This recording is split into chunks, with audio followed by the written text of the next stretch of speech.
किसान भाइयों नमस्कार, मैं पुनीत सिसोदिया। किसान भाइयों, आज की इस वीडियो में हम बात करने वाले हैं कि आप यदि कोई भी फसल लगाते हैं, कोई भी फसल आप लगाने वाले हैं तो उसकी जो कॉस्ट है आप मिनिमम कैसे करें, यानी कि कम से कम कॉस्ट करें और जो आपको आउटपुट है यानी कि जो प्रोडक्शन है वो आपको ज़्यादा मिले, यानी कि लो आपका इन्वेस्टमेंट हो और मैक्सिमम आपको आउटपुट मिले, प्रोडक्शन मिले, बेनिफिट मिले। तो इस टॉपिक पे हम चर्चा करने वाले हैं कि आप किसी भी फसल की बुवाई, यदि हम जो टॉपिक आपको जो स्टेप्स आपको बताने वाले हैं स्टेप बाय स्टेप हम चर्चा करेंगे, एक एक पॉइंट पर हम जानेंगे। तो आप इस वीडियो को पूरा जरूर देखिएगा। आप किसी भी फसल की खेती करते हैं तो आप इन पॉइंट्स को यदि फॉलो करते हैं तो आपकी जो कॉस्ट है वो मिनिमाइज होगी और जो आपको प्रॉफिट है, आपका जो प्रोडक्शन है वो इंक्रीज होगा। तो ये वीडियो काफ़ी इंटरेस्टिंग होने वाला है। हो सकता है कुछ पॉइंट्स आप पहले से जानते हो, आप उनको फॉलो करते भी हों, लेकिन कुछ ना कुछ पॉइंट्स आपको नए जानने को मिलेंगे जिनको आप फॉलो करते हैं तो आपको बेहद ही बेनिफिट आपकी फसलों में होने वाला है। तो इस वीडियो को अंत तक जरूर देखिएगा। वीडियो अच्छा लगे लाइक कीजिएगा, अच्छा ना लगे तो आप इसे डिसलाइक भी कर सकते हैं। और यदि आप हमारे चैनल पर नए हैं, हमारी जो वीडियो जो आपको अच्छी लगती हैं, आपके किसी काम की होती हैं, आपके लिए उपयोगी होती हैं, तो आप हमारे चैनल को सब्सक्राइब करके हमसे जुड़ भी सकते हैं। तो चलिए जानते हैं स्टेप बाय स्टेप एक एक पॉइंट को, क्या वो पॉइंट्स हैं।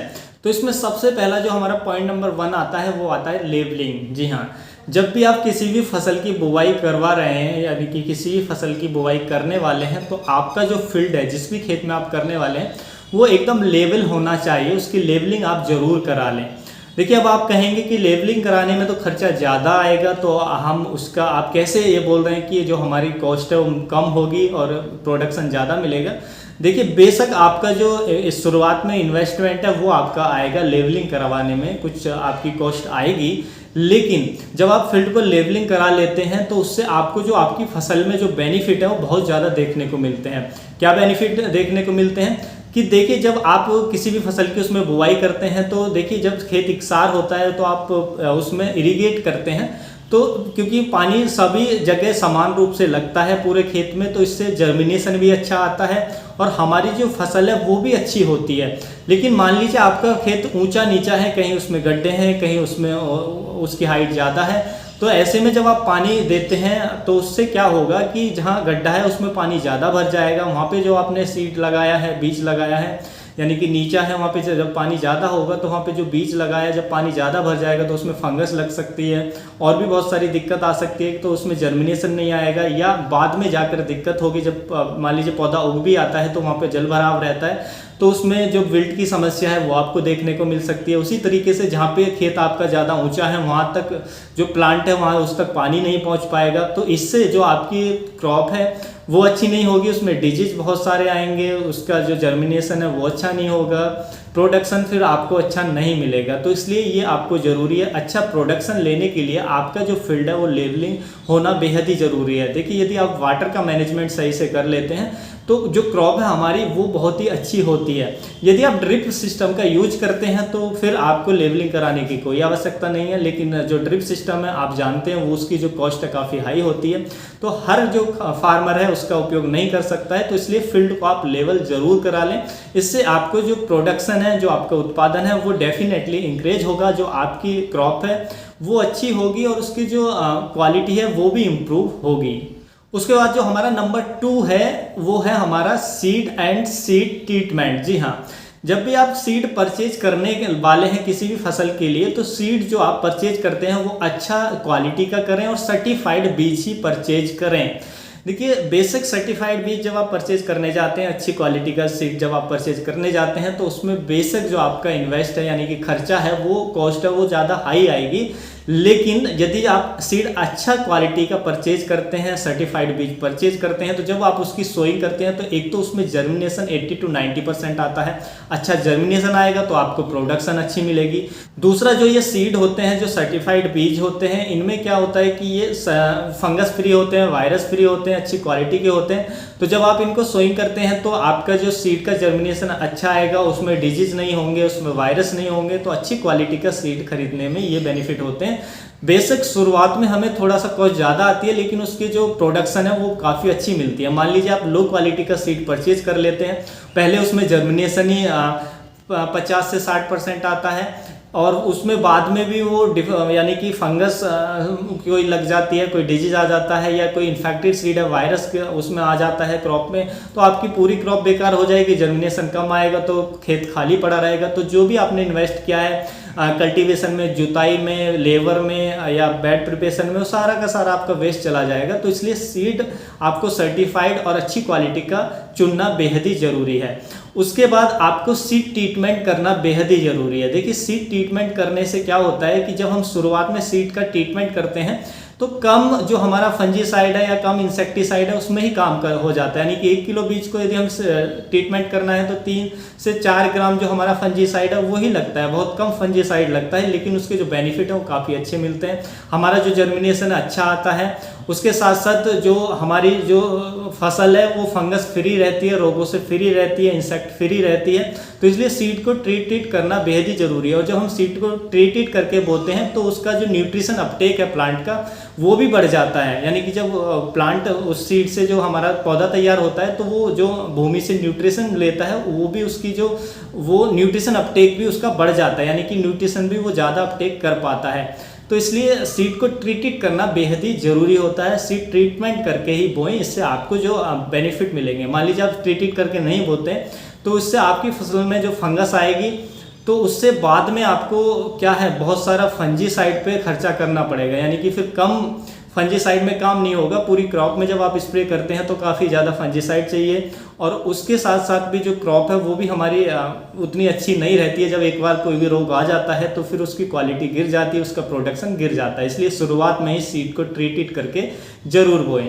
उसके बाद जो आता है हमारा नंबर 3 आता है सोइंग मेथड। जी, सोइंग मेथड बहुत ही इंपॉर्टेंट है। देखिए सोइंग मेथड क्यों इंपॉर्टेंट है?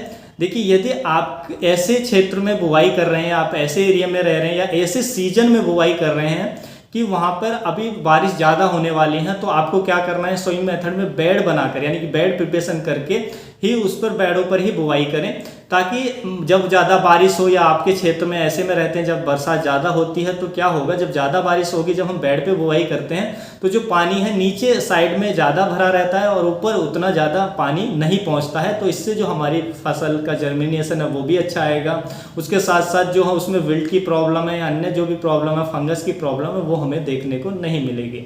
और यदि आप इसके उल्टा कहीं रहते हैं, ऐसे एरिया में या ऐसे क्षेत्र में आप खेती कर रहे हैं जहाँ पे वर्षा बहुत कम होती है, या अभी जो सीजन है वो बरसात का नहीं है, बहुत कम वर्षा होने वाली है, तो जो हमें नमी है उसकी रिक्वायर है, तो आप प्लेन पे बुआई कर सकते हैं। तो इससे जो नमी है वो मेंटेन होगी। मान लीजिए थोड़ी वर्षा भी हो जाती है तो जो नमी है वो हमारी मेंटेन रहेगी। तो इसलिए जो सोइंग का मेथड है वो आपको उसी के अकॉर्डिंग चुनना है, जिस जैसा कि वेदर है, जिस तरीके का सीजन है, या जैसे एरिया में आप रहते हैं। तो सोइंग मेथड बहुत ही इम्पोर्टेंट होता है अच्छे प्रोडक्शन के लिए। उसके बाद आता है number 4, organic source of on farm. जी हाँ, हमारे पास अपना ऑर्गेनिक सोर्स होना चाहिए अपने खेत में, अपने फसलों में डालने के लिए। ऐसा नहीं है कि ऑर्गेनिक चीज़ें जैसे कि FYM यानी कि गोबर की खाद या कंपोस्ट या वर्मी कंपोस्ट, ये हमें बाहर से परचेज करनी पड़े, नहीं। यदि हम खेती कर रहे हैं तो ये सोर्स हमें अपने खुद के होने चाहिए। और आप यदि फार्मर हैं तो पशु आप रखते ही होंगे, तो आप अपने पास ही जो वर्मी कंपोस्ट है या कंपोस्ट है या गोबर की खाद है उसको तैयार करें और अपनी फसल में उसका उपयोग ज़रूर करें जब भी किसी भी फसल की बुवाई करते हैं, क्योंकि जब आप इसका उपयोग करते हैं तो ये बहुत ही बेनिफिट देता है हमारे किसी भी फसल के लिए। तो इसका उपयोग ज़्यादा से ज़्यादा करें अपने खेतों में किसी भी फसल की बुवाई से पहले। यदि आप हर बार फसल की बुवाई से पहले नहीं कर सकते हैं तो 2 साल में एक बार आपको गोबर की खाद का उपयोग अपने खेतों में ज़रूर करना चाहिए। इससे आपका जो प्रोडक्शन है वो काफ़ी अच्छा होगा।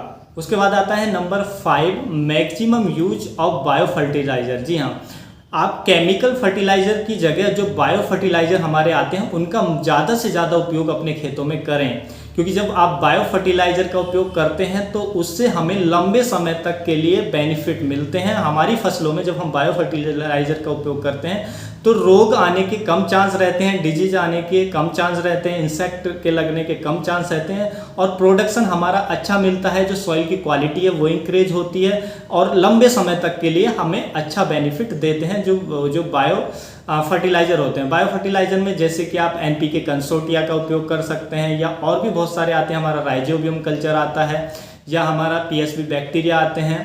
तो इनका जो बैक्टीरिया होते हैं इन चीज़ों का ज़्यादा से ज़्यादा उपयोग करें। जो बायो फर्टिलाइज़र हमारे आते हैं उनका ज़्यादा से ज़्यादा उपयोग अपने खेतों में करते हैं, तो इससे हमारी फसल में मैंने बताया कि बहुत सारे बेनिफिट आपको देखने को मिलते हैं। उसके बाद आता है पॉइंट नंबर 5, क्रॉप रोटेशन। जी हाँ, क्रॉप रोटेशन यानी कि फसल चक्र। फसल चक्र बेहद ही इम्पोर्टेंट है।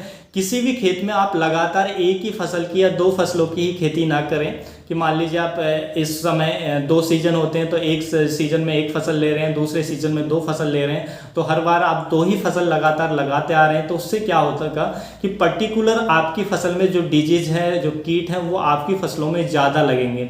और यदि आप क्रॉप रोटेशन करके चेंज करके लेते हैं तो इससे आपकी जो फसल है वो फंगस फ्री रहती है, कीटों से फ्री रहती है, और जो डिजीज है आ भी जाते हैं तो आसानी से कंट्रोल हो जाते हैं, जिससे हमें उत्पादन अच्छा मिलता है। तो आप क्रॉप रोटेशन को जरूर अपनाएं, ये बहुत ही महत्वपूर्ण होता है, बहुत ही ज़रूरी होता है।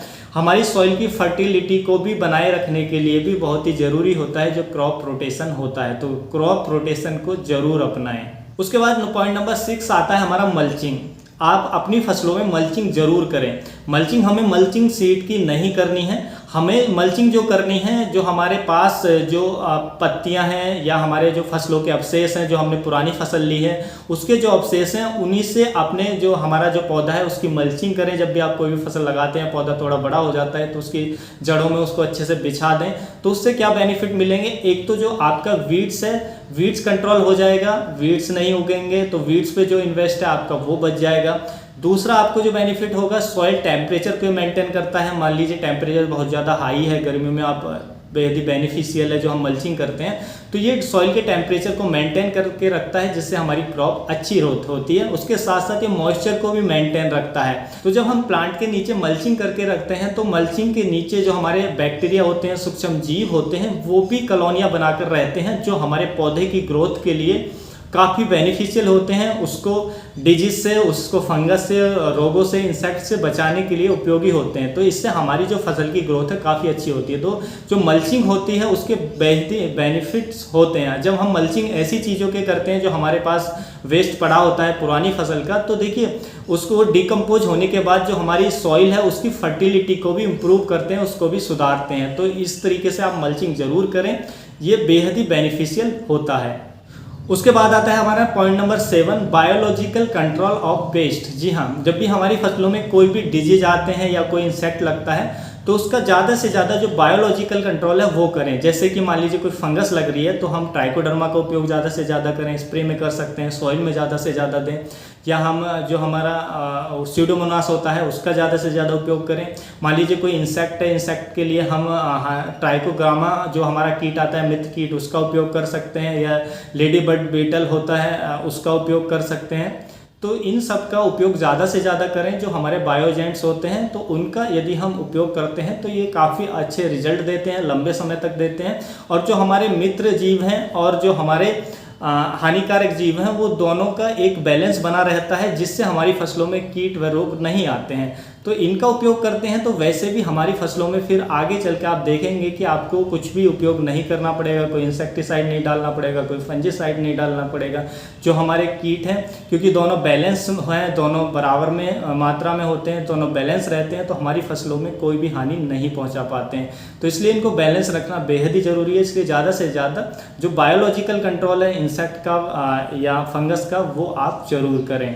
उसके बाद आता है पॉइंट नंबर 1। पॉइंट नंबर 1 में है रिसाइकल। रिसाइकल आप जरूर करें। रिसाइकल का मतलब क्या है, मान लीजिए आपने कोई भी क्रॉप ली, उसका जो अवशेष बचा, जैसे कि मैंने बताया कि उसके जो अवशेष हैं उनको आप मल्चिंग में यूज करें, यानी कि उनको रिसाइकल करें, उनको मल्चिंग में यूज करें। जिससे जब मल्चिंग में यूज करते हैं तो आपकी क्रॉप को बेनिफिट मिलता है। डिकम्पोज होने के बाद जो उसके न्यूट्रिशन है वो फिर से सॉइल में चले जाते हैं। इसलिए रिसाइकल को ज़्यादा से ज़्यादा अपनाएं, ज़्यादा से ज़्यादा जो हमारी चीज़ें हैं उनको रिसाइकल करें। तो इससे आपका जो कॉस्ट है वो कम होगा, और उसके जो बेनिफिट है आपको काफ़ी ज़्यादा देखने को मिलेंगे।